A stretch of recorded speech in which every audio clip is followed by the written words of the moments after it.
Ponovo smo u studiju. I prema što vam predstavim našeg večerašnjeg gosta, koji je po mnogo čemu izuzetan, a nekako uvek se obradujem kad upoznam izuzetne ljude, vidjet ćete i zašto. Moram da vas podsjetim na jednu dramu pre nekoliko godina.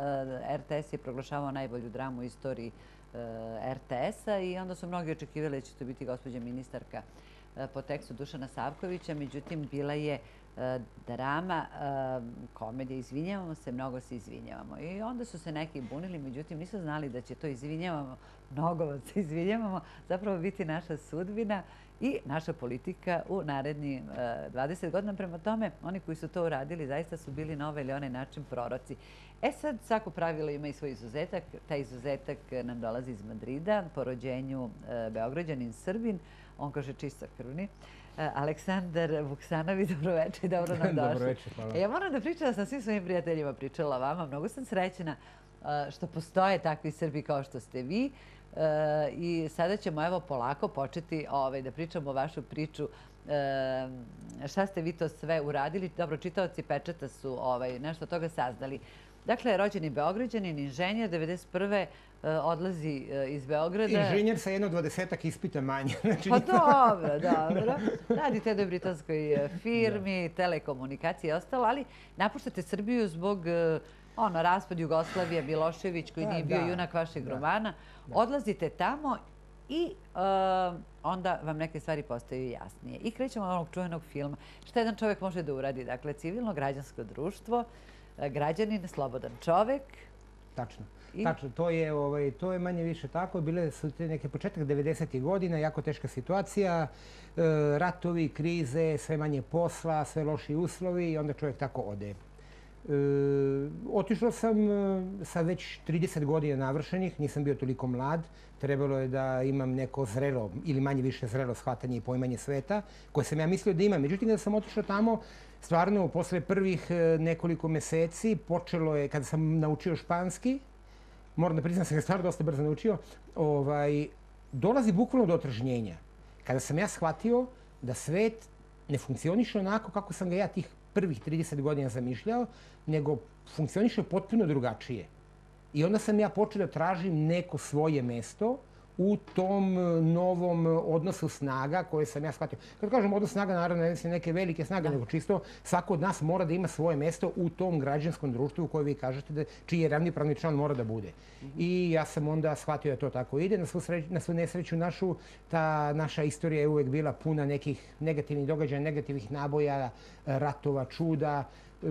Ja sam vidio da su Srbi jednostavno satanizovani, u mnogo, u većini slučaja bez ikakvog razloga. Mi smo jedini narod koji priznaje da smo tu i tamo pravili neke zločine, neke gluposti, da nismo bili anđeli, dok nikad nijedna druga strana to nije učinila. Ja sam pokušao tu malo nešto da kažem, da to baš nije tako kao što se čita u medijima. Nisam uspeo do neke 99. 2000. godine, kad sam stvarno bio krajnje revoltiran, duboko pogođen tim nepravednim bombardovanjem, tom agresijom protiv našeg naroda i naše zemlje. I onda sam sa dva Španca napravio jednu interesantnu knjigu, interesantan ogled koji se zove Humanitarni alibi, prevedeno na srpski bilo bi Humanitarni alibi, o toj agresiji na nas i o ratu na Kosovu specijalno. To je bilo dosta dobro, iako se radi o malom izdavaču, nije to naravno promenilo istoriju čovečanstva, ali to je bilo faktički prvi put da na španskom postoji neko mišljenje koje je malo u suprotnosti sa ovim mainstreamom, što bi se reklo, na našem lepom srpskom jeziku. I tako je to počelo. I od onda su tu neke moje aktivnosti rasle, do današnjeg dana, dok nisam kao kulminaciju moje karijere došao kod vas u programu. Da, kao vrhunska karijera, da. Sad da objasnimo, da podsjetimo prosto naše gledalce, to građansko društvo i građan. Građanin je slobodan čovjek. Kod nas je uvriježeno mišljenje u Beogradu i oni koji sebe smatraju građanskim društvom su pripadnici nevladinih organizacija koje plaćaju upravo ovi koji su nas bombardovali. I sad tu dolazimo do... Međutim, da, to građanin zaista može mnogo da učini. Kad to kažem, mislim na vas. Dakle, da me gledalci pogrešno ne shvate, ne mislim na ove nevladine organizacije koje egzistiraju ovde. Znamo šta je njihova uloga. Vi ste uspeli da uradite jednu veliku stvar. Na televiziji je bio film o Jasenovcu, o Luburiću. Sad svi znamo Luburić, zločinac, ustaša, ubijen je u Španiji. I šta se onda dešava? Vi gledate film i? Pa dešava se sljedeće. To je dobar primjer koji ste pomenuli. Ne zato što sam ja učestvovao u njemu, nego da se vidi da nije nemoguće postići stvari ako su ljudi odlučili da nešto postignu, ako je ideja jasna i želja čvrsta. Znači, prikazan je dokumentarni film o Jasenovcu na španskoj državnoj televiziji. Jedna za njih prestižna novinarka koja je radila i sa naših prostora je bila izveštač. Napravila je film o Maksu Luburiću, gdje naravno on je u jednom periodu bio komandant Jasenovca i tu su se pominjale sve moguće žrtve Jasenovca, osim Srba. Znači, oni su rekli, on tamo ubio Jevreje, Cigane, Hrvate, komuniste, ove, one, Marsovce, sve žive, ali Srba nema. Ja sam bio stvarno iznenađen i u tom trenutku mi je stvarno stigao mail od jednog čoveka koji mi je rekao, kaže, pa si ti gledao ovo, ti si tamo u Španiji, šta da radimo, ajde pokrenemo nešto. I tako smo pokrenuli, verujte, to je sad u ovom virtualnom svetu u kome živimo, to je vrlo dobar primjer. Ja sam bio u Madridu, jedan čovjek je bio u Srbiji, treći čovjek je bio ne znam gde i mi smo radili vrlo aktivno, jedno mjesec i po dana, slali mailove, potpisivali peticije. U španskoj državnoj televiziji postoji jedna institucija koja se zove zaštitnik gledaoca. Znači, direktno smo njoj se obratili, to je bilo dosta teško, ali smo na kraju postigli da nam se državna televizija jedne zapadne zemlje izvine zvanično zbog toga što nije pomenula srpske žrtve kao žrtve Jasenovca. To je primjer da ništa nije nemoguće. To je primjer da i drugi ljudi mogu da urade i to što ste vi meni rekli da sam ja izuzetan, meni to izuzetno godi i meni je jako drago što vi to mislite, ali to nije tako. Ja sam samo jedan koji je odlučio da kaže nešto. Ja poznajem još ljudi oko mene koji bi mogli da budu izuzetni samo kad bi hteli. Problem je što oni neće. Pa to je, dakle, upravo o tome pričam. Dakle, ta vaša želja da o svom trošku sve to radite, to namjerno naglašavam zato što su ove nevladine organizacije koje pominjem, koje su nam ogromnu štetu nanele, naravno rade za velike pare. Dakle, vi to radite o svom trošku kao građanin, slobodan čovjek, intelektualac i to možda neko mogu biti mali pomaci, međutim, vi ste uspjeli ono što naša diplomatija nije uspjela ili nije reagovala, takvi primjera je mnogo. Ne znam, nije postigla. Kamičak, da, ili nisu hteli ili nije ni važno. E sad, naravno, to je, da kažem, početak priče. I onda vi odlazite u Nürnberg. Moram da vam kažem da sam se također konsultovala sa svojim prijateljima koji su u ovoj temi, koji su vrlo obrazovani ljudi i nisu znali za to što ste mi vi rekli. A evo da tu tajnu otkrivamo našim gledaocima. Vi kao jedan radoznao, znatiželjan čovjek odete u Nürnberg, dakle, da vidite... Pa dobro, ima tu postoji jedna vrlo bitna, da ne kažem presudna, privatna dimenzija je to što je moja tašta živi u Nürnbergu. A, dobro. Ali naravno, ja sam bio, to je moja prva posjeta Nürnbergu bila i ja sam pravo s aerodroma otišao jer sam to hteo da vidim. I sad da cela priča bude ovako još malo interesantnija, da kažem malo morbidnija, to je bio Hitlerov rođendan. To je sad posebna priča kako izgleda Bavarska na dan Hitlerovog rođendana. Možda sam ja paranoičan, ali dobro, da to ostavimo za neki drugi put. Znači, odlazim pravo u muzej nirbeških procesa. Treba se situirati malo. Taj deo grada je prilično bezličan. Sama zgrada o kojoj pričamo je jedna siva, bezlična, bezizražajna zgrada koja ništa ne govori. Uđite u muzej. On je sređen, čist, lepo izgleda, ali glavni eksponati su gomila crno-belih fotografija, gomila crno-belih videosnimaka, sala u kojoj se održalo suđenje isto tako u nekim tužnim tonovima i odjednom se nađem ispred sale na kojoj piše velikim slovima od Nürnberga do Haga. I u toj sali ogromna fotografija u boji Slobodana Miloševića. Ne želim da ulazim ni u kakve procene ko je, šta je Slobodan Milošević. Ne može nikako da se poredi sa nacističkim zločincima i to nikada neću prihvatiti. Između ostalog, zbog toga što su oni osuđeni, a on je pod čudnim okolnostima umro u jednom sudu bez ikakve presude. Znači, nema presude, nema krivice. Još manje može da se poredi taj čovjek, naš bivši predsjednik, sa nacistima koji su ubili 6, ne znam koliko miliona ljudi. Znači, to je potpuno neprihvatljivo. Samo Jevreja, da. Pa naravno, da, ali o čemu se radi? Da, samo je, misli sam koncentracioni logor, izvinjam se da je Jevrej. To je tipičan primjer prekrajanja istorije. Mi ćemo se, ako budemo i dalje ćutali, za nekoliko godina ili možda decenija naći rame uz rame sa nacističkim zločincima, naši političari sa nacističkim zločincima. A mi kao narod bit ćemo svedeni na nivo onih koji su gurnuli svet u 2 svjetska rata, ubili direktno odgovori za smrt 100 miliona ljudi, a mi nismo takav narod.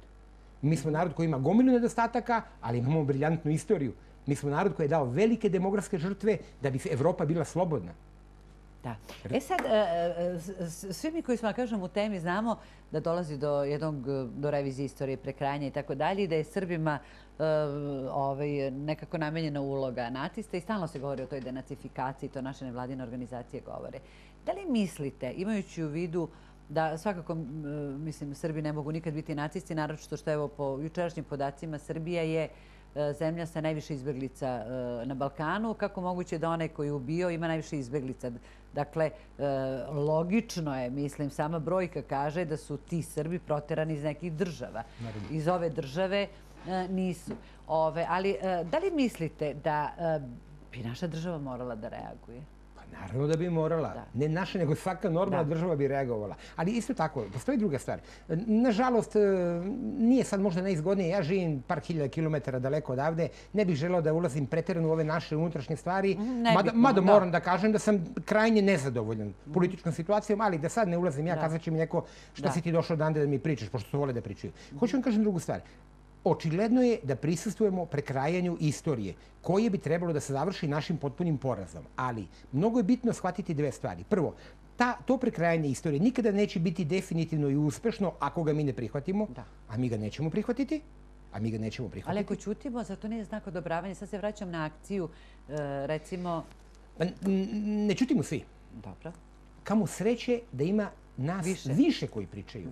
Nas više koji pričaju. Ja vam kažem, ja znam da moramo da shvatimo jednu vrlo bitnu stvar. Ništa se ne postiže danas i da je definitivno. Sve je proces. Sam život je proces. To je reka koja teče. Borba je neprestana. Znači, nema iluzije da ću ja sada pomerim ovu čašu i da ću ona tu celo život stajati. Ne, doći neko drugi pa će pomeriti. Ja ako hoću budu ovde, moram stalno da budem oprezan i stalno da je vraćam na svoje mjesto. Tako je sve u životu. Ne možemo nikada da prihvatimo da nam se nameće takvog brutalno prekrajanje istorije, jer bi to značilo naš kraj. A mnogi ljudi su kao digli ruke od svega, jer malo pa se nekom izvinjavamo u Skupštini, što mislim već opšte poznata priča. Dakle, narod koji je žrtva genocida, eto, došao u tu paradoksalnu situaciju da se izvinjavamo svima oko nas. Međutim, vaš angažman se, kako kažem, dakle, to je neka inicijalna kapisla, to od Nirnberga do Haga. Rekli ste mi da ste zapravo shvatili šta se dalje radi. I onda vi se vraćate u Madrid i pre otprilike, pa nešto manje od mjesec dana, vi ste tamo napravili šta? Pa ja moram da se smejem, zato što je to stvarno, to je bio ovako bokserskim rečnikom rečeno, to je bio jedan direkt u čelo protivnika. Napravili smo nešto što niko nije očekivao i to je ovako uzdrmalo to neko ustalasalo javno mnjenje. Ne toliko da ga je promenilo, ali u svakom slučaju vrlo jasno je preneta poruka da ima ljudi koji su spremni da pričaju o zločinu u Srebrenici i na neki drugi način. Srebrenica je jedna vrlo delikatna tema koju sam ja posvetio dosta vremena i moram da kažem, prvo i osnovno, kada pričam o Srebrenici, je uvek isto. Ponavljam istu rečenicu. Izražavam maksimalnu solidarnost i saučešće svim žrtvama. Ponavljam najoštriju kaznu svima onima koji su ubijali. Ali, isto tako, zadržavam pravo da pričam o srpskim žrtvama, zadržavam pravo da pričam o Srebrenici van tih 4-5 dana iz jula 1995. Znači, svemu onome što je prethodilo, zadržavam pravo da sve što je vezano za Srebrenicu dovodim u pitanje zato što zvanična priča ne pije vodu. Zvanična priča ne pije vodu. Znači, tamo se dogodio jedan zločin, ali mi smo procenili da tu ima stvari o kojima treba pričati i onda smo u Madridu na jednom vrlo prestižnom mestu u koje može, na primjer, u beogradskim nekim uslovima mogli bi se porediti sa Kolarcem. Na takvom mestu smo organizovali jednu međunarodnu konferenciju o tome. Kažem smo, to sam radio u saradnji sa Stefanom Kargarnjevićem iz istorijskog projekta Srebrenica. Imali smo naravno naše ograničenje, na prvom mjestu finansijska, nema pare, onda je to bilo malo problematično, ali smo uspeli da dovedemo jednog profesora iz Argentine. Čovjek je profesor prava, dvostruki doktor nauka, doktorirao na genocidu. Doveli smo Michela Colona, koji je čuveni publicista, novinar iz Belgije, jako značajan, čovjek krajnje levičarskih opredeljenja, čovjek koji je uvijek od početka agresije na Srbiju uvijek bio na našoj strani, da kažem pod navodnicima, i učestvovao Stefan Karganović. Ja sam tu napravio mali uvod samo i bio sam domaćin, da kažem. Tako da je to... Su bili studenti? Pa znate šta, to je jedno otvoreno mesto, bilo je svega i svačega. Bilo je, čak je došao jedan gospodin iz ambasade Bosne u Madridu, koji je tako pokušao da bude lojalan svojoj zemlji koja ga plaća, ali je zahvaljujući svojoj nesmotrenosti dao jedan jako lep autogol sebi i svojoj državi. Bilo je ljudi iz nekih medija, iz nekih nevladinih organizacija. Ja sam čak dobio i izveštaj jedne španske nevladine organizacije koja ima jedan poseban status saradnje sa Ujedinim nacijama, koja je vrlo, vrlo korektno napravila izveštaj sa te konferencije, tako da to uopšte nije prošlo nezapaženo. Ali, imajući... Mediji su također prenosili. Mediji su mogli malo više da se isprse, da budem iskren, ali nije čujte da vam kažem, 20 dana ili možda mesec dana pred tu konferenciju, ja sam stvarno radio sve što sam mogao da stupim u kontakt sa medijima. Ja sam bio u 4 radio programa u rasponu možda 20 dana. To su 4 programa sa nacionalnim frekvencijama. Ja sam imao sveukupno preko sat vremena. Što je mnogo. To je značajan medijski prostor. Nažalost, to u ovoj Srbiji niko ne ceni, ali dobro, eto. Šta da radi? Ja mislim to je bilo... Naša ambasada, pomenuli ste predstavnika ambasade iz Sarajeva koji dobro po prirodi stvari brani politiku i tako svoje države. A šta radimo mi? Je li bio predstavnik naše ambasade? Imajući u vidu da je, mislim, taj uopšte zločin u Srebrenici nije sporan, ali je sporna ta kvalifikacija genocid, jer onaj koji je uradio genocid, on mora biti kažnjen, da se ne ponavljam, moji gledaoci već znaju. Dakle, Srbi, denacifikacija i ostalo. Dakle, to je jedno pitanje, možda svih pitanja kad je u pitanju srpski narod, jer svaki narod koji je izvršio genocid mora biti kažnjen. Dakle, po prirodi stvari je očekivati da je našoj ambasadi bilo zadovoljstvo što ste to uradili, što ste pomerili jedan kamičak u toj globalnoj laži. Da li je neko bio, zašto mi se tako smete, da li se neko zahvalio? Pa ne, znate čemu se radi? Ja sam lojalan građanin Srbije, verujte mi. Ja ne želim da ulazim u konflikte s ambasadom, iako nisam zadovoljan njenim radom. Međutim, eto, šta da radim, mi smo tamo u tuđem svetu, ne treba da vadimo oči jedan drugome tamo pred trećim licima. Ne, nije. Bio je jedan čovjek iz ambasade, naše ambasade, bio je tamo. On je seo, ne znam, u 5., 6., 7., 12. red da napiše taj izveštaj koji treba da napiše.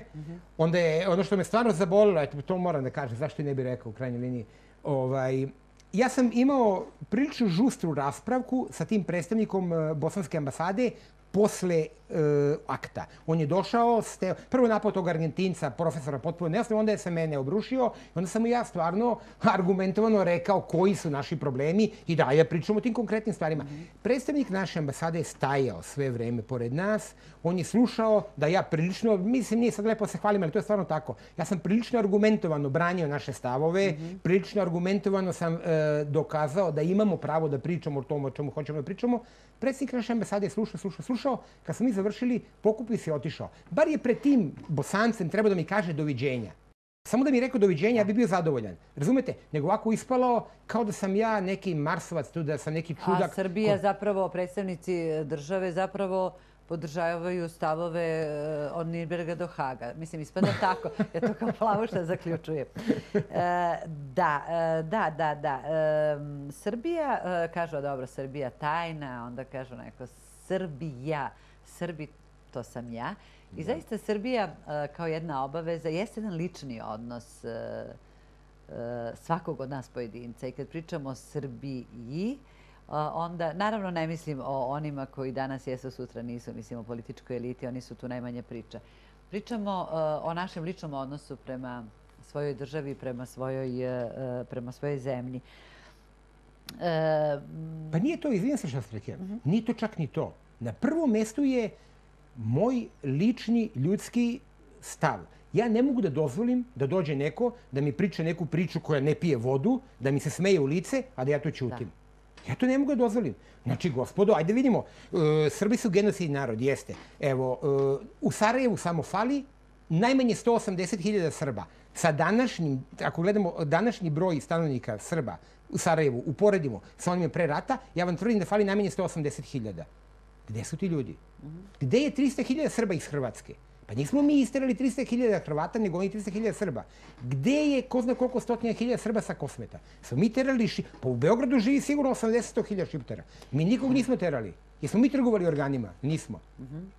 Jesmo mi, ne znam šta se radi. Pa mi se samo izvinjavamo i očekujemo da će neko kao da kaže ajde nemojte više da se izvinjavate. Ne, nikad neće reći. Stalno će tražiti više. Ja hoću da se izvinjam. Ja ću prvi da se izvinjam iako nisam nikoga ubio, kome god treba, ali ako to bude recipročno. Ako se od mene stalno očekuje da se ja nekom izvinjavam i da molim za neki oproštaj, a da me drugi lupaju po ušima, pa to ne mogu dozvoliti, stvarno. Da, kada bi to imalo smisla, to bi bilo u redu. Mi smo prvo 10 godina govorili da je za sve kriv Milošević, onda smo shvatili Milošević umro, nema ga, Srbi se ne vraćaju u Hrvatsku, ne vraća im se imovina, ništa se ne menja. Nemaju penzije, nemaju stanarska prava. Jeste, Srbi na Kosovo se ne vraćaju, tu tačiju državu. Zamislite vi fenomen Thompsona. Da. Možete vi zamislite fenomen Thompsona u Srbiji? To je strašno. Čovek koji počinje svoje koncerte ustaškim pozdravom. On ima 10.000 gledalaca. I to je normalno. Njega prima papa. 2 dana posle posete Thompsona, naš predsjednik ide kod pape. Ja bih rekao, znate šta, gospodin, stvarno mi je žao. Ja želim da imam odličan odnos sa Vatikanom. Ali vi ste pre 2 dana primili jednog čoveka koji je ustaški glasogovornik. Ja ne mogu to prihvatiti. Nisam čuo da se neko žalio zbog toga. A ko je u Srbiji, da li mi imamo, eto, na primjer, da uzmemo neki najbezazleniji, po navodnicima, na primjer, tog Thompsona? Pa sami ste vi da kad bi mi imali ovdje nekog našeg Thompsona koji bi veličao neke srpske zločine, šta bi bilo? I da mu 40-50.000 ljudi na koncertima, i da mu idu ministri na koncerte, i da je nacionalni heroj. Pa ko je sad ovdje, ko je ovdje lud? I ja sad treba da ćutim, pa kad mi odseku jezik. Da. Sad, znate što ću da kažem? Pa lako je njemu, on u Španiji, u Evropskoj uniji, ima mnogo para, on može da bude građanin i slobodan i da priča o Srebrenici. Ali verujte vi meni, nije ni zabranjeno, ni zagrađeno. Ja sam otišao tamo bez jezika, bez papira, bez novca, prošao jako težak put, kog se ne stidim jer je bio častan, ali jako težak. I evo, sad sam tu, mogu sebi dozvoliti neke male slobode. Da, ali da li je zaista ono što nama naša politička elita govori, Evropska unija, Eldorado, ptice pevaju, ruže cvetuju? Pa jedan od najvećih zločina prema srpskom narodu je napravio onaj koji je izmislio tu krilaticu da Evropa nema alternativu. U životu jedino smrt nema alternativu u tom fizičkom smislu. U metafizičkom naravno da je druga priča. Znači, ja sam čovjek koji živi u Evropi, radim za evropske firme, govorim nekoliko evropskih jezika, potpuno sam integrisan, nemam nikakav problem marginalizacije. Ja želim da Srbija bude u Evropi, ali ako može da uđe kao ravnopravan član. Kao sve ostale države. Ako može da uđe kao neka zemlja koji se ne trže stalno neki posebni uslovi. A kako vi to objašnjavate? Dakle, nije sporno da želimo biti deo evropskih naroda, ali od nas se traži ono što se nije tražilo ni od jedne države. Dakle, da se odrekne svoje teritorije, petine svoje teritorije, da bi se integrisala. Znači da se smanjimo da bi se kao uveće. Kako vi to objašnjati? Da li mi na to trebamo pristanemo? Da li bi to jedan Španac... Ajte, molim vas, kakav Španac? Pa Španac to ne bi prihvatio. Imate problem Gibraltara. Gibraltar je neki problem koji se vuku Španci i Englezi među sebe, pa ja mislim i 16. veka, ne mogu setim. Dobro. To je zvanično neka priča, u suštini je tada to Englezi ne daju. I gotovo. Nema Španca koji će vam reći Gibraltar nije naš. Iako je, mislim, svi to znaju. Nikada neće reći. Pa ne može, pazite, ETA u Španiji postoji preko 30 godina, ne znam koliko, skoro 40 godina. Nemoguće je da se kaže novinar na televiziji da kaže ETA. On mora da kaže banda terorista ETA. Teroristička banda ETA. Znači, ja sad gledam naš javni servis, kaže predsjednik vlade Srbije Ivica Dačić i predsjednik vlade Kosova Hašim Tači. Ne, on ne može da bude predsjednik vlade Kosova. On može da bude samozvani predsjednik kriminalne organizacije UČK. Ili ne znam, treba formulisati. Ne, jezik je mnogo bitna stvar. Da, jezik je precizan. Jezik je mnogo bitna stvar. Znači, mi jednostavno... Ili bar da kažemo takozvani ili samozvani predsjednik. Pa samozvani, ali isto tako treba naglasiti da je bio dugo godina na poternici Interpola, da je još uvijek na poternici našeg MUP-a i tako dalje i tako dalje. Znači, nema tu pristajanja. Oni su jači i oni su u ovom trenutku radili šta su hteli, ali mi to ne prihvatamo. Ne može ne promeni mentalitet ako ja neću. Da, ali to što svaki Španac misli da je Gibraltar njegov, to je ipak ton države i politika koja se vodi. Dakle, i to nikad se od toga... To je jedna nacija, nacionalno sve. Pa pobogu, pa imate problem, vidite Grčka, koja prolazi kroz jako tešku krizu. Da vam ne pričam sad koliko je ta kriza duboka na zapadu. Grčka prolazi kroz jako tešku krizu. Jednostavno blokira 20 godina Makedoniju zbog imena. Makedonija nema nikakve teritorijalne pretenzije zbog imena. Blokira, ne može, to je naše ime i zdravo. I nema priče. A sad mi treba da se odreknemo 15 ili 16-17% od naše teritorije, duhovne kolevke, treba da prihvatimo da nam vade organe tamo da prodaju, sve treba prihvatimo da bi nas možda za 20 godina primili u neku evropsku zajednicu koja možda neće ni postojati tada. Da, Grčka je država koja nam uvek pomagala i koja je u najgorim vremenima bila uz nas. Makedonija je priznala zajedno s Crnom Gorom nezavisno Kosovo. Oni smo i tu napravili jednu strašnu grešku tako što smo zapravo stali na stranu Makedonije. Da. Pa to je velika greška, to je skandalozna greška. O tom potom. Aleksandra, ja vam se zahvaljujem što ste bili ne samo gost ove emisije, nego se zahvaljujem našoj upornosti na svemu onome što radite. Šta bi bila preporuka? Razgovarali smo o tome našim, da kažem, slobodnim građanima, ljudima koji komuniciraju preko interneta, koji se udružuju u neke male organizacije. Poruka je vrlo jednostavna. Ne može da se potceni nikada želja ni volja jedne grupe ljudi, makoliko bila mala, ako imaju jasan plan, ako imaju čvrstu želju da ga sprovedu u delo.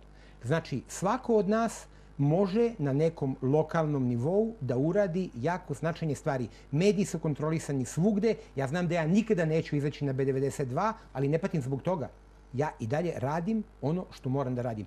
Ako svi budemo radili, doći će do rezultata. Nikada niko iz komšijske kuće neće doći da reši naše probleme. Mi moramo da ih rešimo. A doživljavati evropsku zajednicu, za koju se zalažem, kažem, pod određenim uslovima, doživljavati kao neku panaceu koja će sve rešiti, to je pogrešno. To je pogrešno. U se i u svoje kljuse. Svako od nas mora da uradi mnogo stvari u svom sopstvenom okruženju da bi kao država, kao narod mogli ne više da krenemo mnogo napred, nego da opstanemo. Jer smo mi u jako teškoj situaciji. Da. A sad sam vas pitala zašto B92, vi se ne živite u Srbiji, oni među vremenu imaju tako divne akcije, plemeniti, odlikovani su i humani, a vi još živite u tim mračnim, ne znam kojim godinama kad mislite... Pa ne, oni su simbol, nema ništa protiv B92. Oni su simbol. Ja čitam redovno B92, nekoliko puta dnevno. Oni imaju tehnički odličan sajt, stvarno, odličan, ja njih gledam redovno. Simbol, da. Hvala vam, Aleksandre, što ste bili gosti. Hvala vama, ako mi dozvolite jednu rečenicu. Bio sam na mnogo medija španskih i čak i nekim latinoameričkim. O meni je snimljen jedan film. O meni je napisano pola jedne knjige. Prvi put sam sada imao priliku da se ovako obratim gledaocima u našoj zemlji, na našem jeziku. Ja sam stvarno zahvalan vama lično i vašoj televiziji koja mi je tu priliku omogućila. Hvala vam puno. Hvala vam. Hvala vama na svemu što radite. Blok reklama i očekujemo ulazak našeg trećeg gosta.